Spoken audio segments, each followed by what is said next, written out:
नमस्कार दोस्तों, जय हिंद।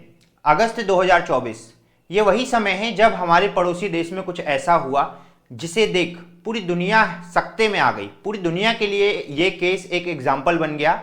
जी हाँ, मैं बात कर रहा हूँ बांग्लादेश की। हमारे पड़ोसी देश बांग्लादेश में अगस्त 2024 में वायलेंट प्रोटेस्ट हुए, जिस कारण वहाँ की जो प्राइम मिनिस्टर है शेख हसीना, उन्हें अपना देश छोड़कर इंडिया आना पड़ा।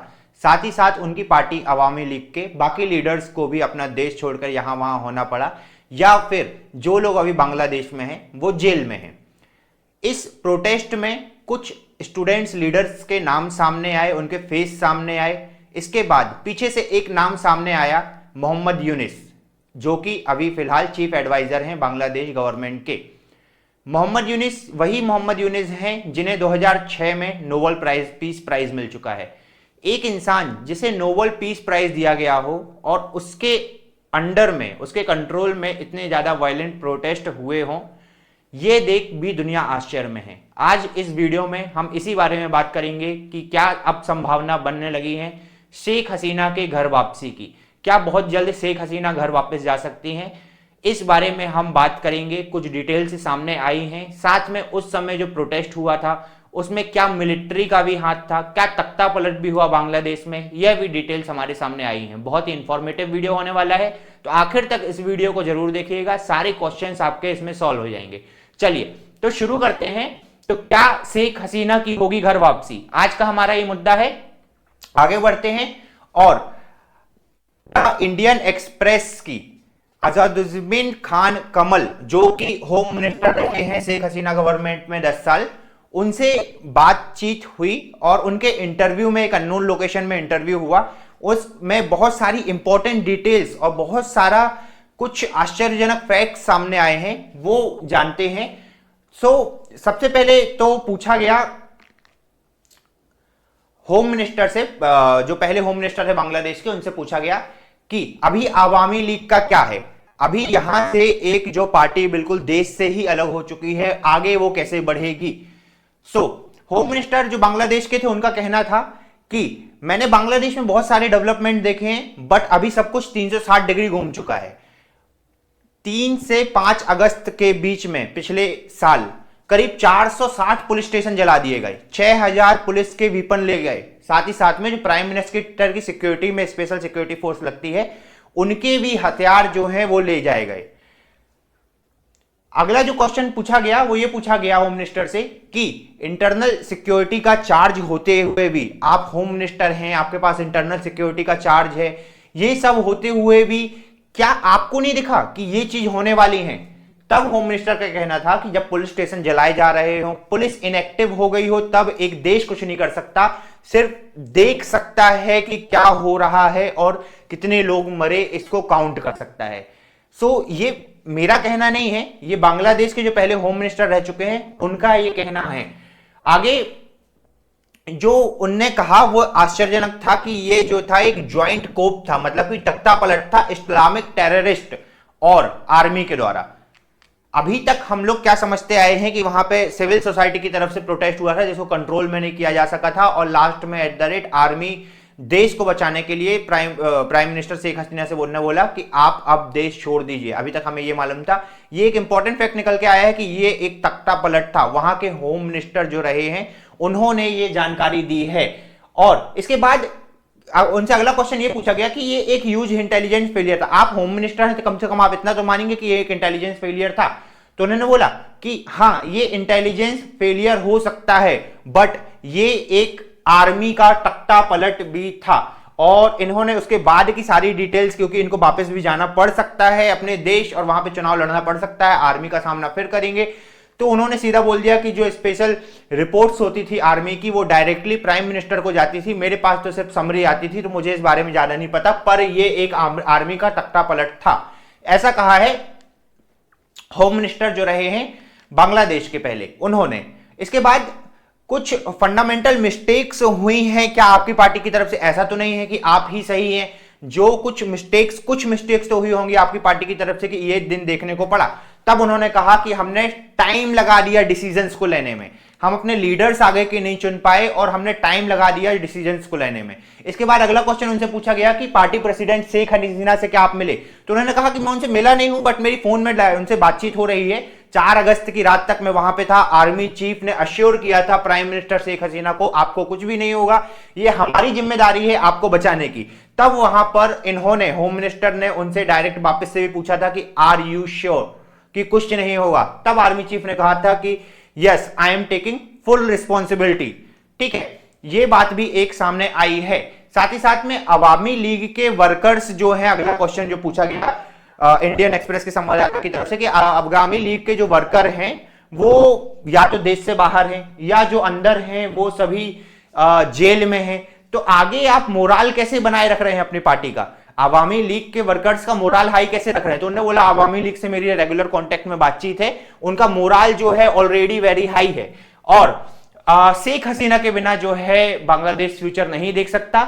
उन्होंने, शेख हसीना ही हैं, जब 2008 में पावर में वापस आई तो उन्होंने पूरी की पूरी इकोनॉमी चेंज कर दी। और हम सब भी जानते हैं कि Asian tiger, Bengal tiger Bangladesh को इकोनॉमी के रिवाइव के कारण बोला जाने लगा था। इसके बाद उनसे अगला क्वेश्चन किया गया कि what do you expect India to do, how can India help, India आपकी मदद कैसे कर सकता है? तो इंडिया कैसे मदद कर सकता है, इस बारे में उन्होंने जवाब दिया कि मैं कमांडर रहा हूं 1971 का जो फ्रीडम वॉर था बांग्लादेश का, उसमें, और वहां पे हमेशा इंडिया ने किस तरीके से हेल्प की ये उन्होंने रिकॉग्नाइज किया है।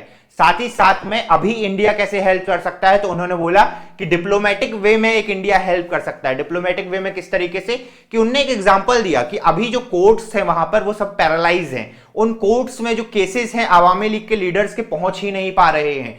कोर्ट्स के सारे जजेस बदल दिए गए हैं, कोर्ट्स को अपने कंट्रोल में ले लिया गया है। ये सभी चीजें जब एक मुद्दा उठेगा, कम से कम कोड प्रॉपर वर्क करना चालू करेंगी, तब जाके जो है चीजें रिवाइव होना शुरू होंगी। सबसे पहला रिवाइवल जो है वो कोर्ट का करना पड़ेगा। आगे बढ़ते हैं और देखते हैं कि आप, अगला जो क्वेश्चन उनकी तरफ से था कि जो अवामी लीग के लीडर्स हैं उनकी फैमिलीज और सभी की सेफ्टी के लिए क्या बोल रहे हैं। तो फिर बोल रहे हैं, इन्होंने जवाब दिया कि मेरे भी परिवार वहां पर है और परिवार के पास मेरे एक बेटा है जो उनको जेल में डाल दिया गया है, और उस जेल में डाला गया है जहां आतंकवादियों को जेल में डाला जाता था। सो उनसे यह पूछा गया कि आप इनकी सिक्योरिटी कैसे अश्योर कर रहे हैं? तो उन्होंने कहा कि मैं अभी बाहर हूं और वहां पर जो लोग हैं वो जो प्रेजेंट गवर्नमेंट के लोग हैं, डायरेक्ट वो परिवार के पास जाते हैं और उनसे डायरेक्ट क्वेश्चन करते हैं, पूछते हैं कि मैं कहां हूं, उनको भी कोई डिटेल्स नहीं है।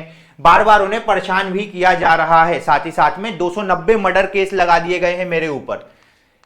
आगे बढ़ते हैं और ये भी उन्होंने कहा कि 54 केस तो ऐसे हैं जहां पे जिन लोगों का मर्डर दिखाया गया वो लोग ही सामने आ गए, जिंदा हो गए। ठीक है, इस तरीके के केसेस जो हैं वो सामने आ रहे हैं। अगला क्वेश्चन जो पूछा गया, ये पूछा गया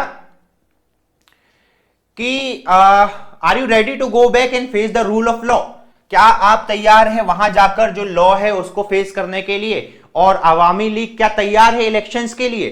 तो उनका कहना था कि रूल ऑफ लॉ तो फेस कर लेंगे, पर सबसे पहले रूल ऑफ लॉ स्टैब्लिश्ड तो हो, रिस्टोर तो हो, वहां पे कोर्ट केस फ्री तरीके से सुने तो, साथ ही साथ में अगर वापस जाते हैं कोर्ट केस प्रॉपर होते हैं तो वहां पर वो प्रॉपर इलेक्शंस बिल्कुल लड़ेंगे। और उनको विश्वास है अवामी लीग जो है वो फ्यूचर है बांग्लादेश का। और इसी के साथ अगला क्वेश्चन उनसे पूछा गया कि शेख हसीना जो है वो भारत में है, एक्साइल में है, साथ ही साथ में जो सीनियर लीडरशिप पूरी है वो अंडरग्राउंड हो चुकी है, इसके बाद जो है आप कैसे पार्टी को वापस से एक करेंगे? तो उन्होंने कहा कि ये पॉसिबल है, कोई भी चीज इम्पॉसिबल नहीं है, बहुत ही कम समय में सब चीजें बदल जाएंगी। इंपॉर्टेंट स्टेटमेंट आया है, सिर्फ इनका ही नहीं, शेख हसीना का भी। और साथ ही साथ में उन्होंने ये भी कहा कि हाँ मुझे मालूम है कि सभी लोग अभी यहां वहां हैं, सभी लोग जो हैं अब बचाव करके अपना रखे हुए हैं, बट एक बार वापस से सारी चीजें शुरू होती हैं तो सब लोग बिल्कुल सामने आएंगे, ये उन्होंने कहा है। और ये भी कहा है कि मैं तो 75 प्लस हो गया हूं, बोनस एज में हूं, बोनस लाइफ में हूं, मैं रिस्क लेने के लिए तैयार हूं और मुझे मालूम है यंगस्टर्स भी बांग्लादेश के रिस्क लेंगे।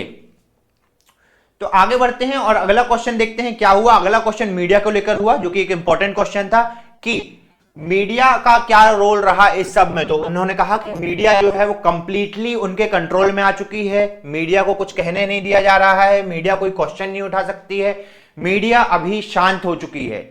और ये कहा कि अगर शेख हसीना सब लोगों से बोलती हैं आकर कि सामने आइए, तो सभी लोग सामने आएंगे और मीडिया भी इस चीज से बाहर निकलेगी। ये कहना है होम मिनिस्टर का बांग्लादेश के, जो पहले रह चुके हैं। इसी के साथ साथ उनसे पूछा गया कि क्या आपकी शेख हसीना से जब बात हुई थी तो क्या बात हुई, तो उन्होंने कहा कि 3 दिन पहले मेरी बात हुई थी और उन्होंने कहा है शेख हसीना ने कि सभी लीडर्स को बोलो यूनाइटेड रहें, एक साथ रहें, बहुत जल्दी हम इस सिचुएशन से बाहर निकलेंगे। साथ ही साथ में आगे बढ़ते हैं अगले क्वेश्चन की तरफ। तो उन्होंने कहा कि मोहम्मद यूनिस की गवर्नमेंट को, जो कि एक इंटर्म गवर्नमेंट है, मोहम्मद यूनिस जो है वो चीफ एडवाइजर हैं, और क्या आपका मैसेज है। तो उन्होंने कहा कि कोई अथॉरिटी नहीं है उनकी बैठने की चेयर में, ना वो लीडर है, ना वो पॉलिटिकल फिगर है, ना उन्होंने इलेक्शन लड़ा है, ना उन्होंने जनता को चुना है। तो आके किस मतलब दावे से मोहम्मद यूनिस आके जो है वो सीट में बैठ गए हैं। इलेक्शन होने चाहिए, प्रॉपर कोर्ट हियरिंग होनी चाहिए, उसके बाद इलेक्शन होने चाहिए, आवामी लीग जो है वो उसके लिए तैयार है, ये कहना रहा है। और इससे ये बात का अंदाजा लगाया जा सकता है कि आवामी लीग पहले पीछे कुछ ना कुछ ऐसी रणनीति बना रही है कि वापस से वहां पर वापस से स्टैब्लिश हो सके, वापस से इलेक्शन लड़ सके। इलेक्शन बहुत जरूरी है डेमोक्रेसी में, बिना इलेक्शन के कैसे डिसाइड होगा डेमोक्रेसी में कि कौन रूल करेगा या फिर कौन पब्लिक फिगर बनेगा। आपका इस मुद्दे में क्या कहना है? क्या शेख हसीना की घर वापसी बहुत जल्दी संभव है या फिर अभी थोड़ा और समय है? कमेंट बॉक्स में जरूर बताइएगा। जल्दी मिलते हैं अगले वीडियो के साथ। जय हिंद, जय भारत।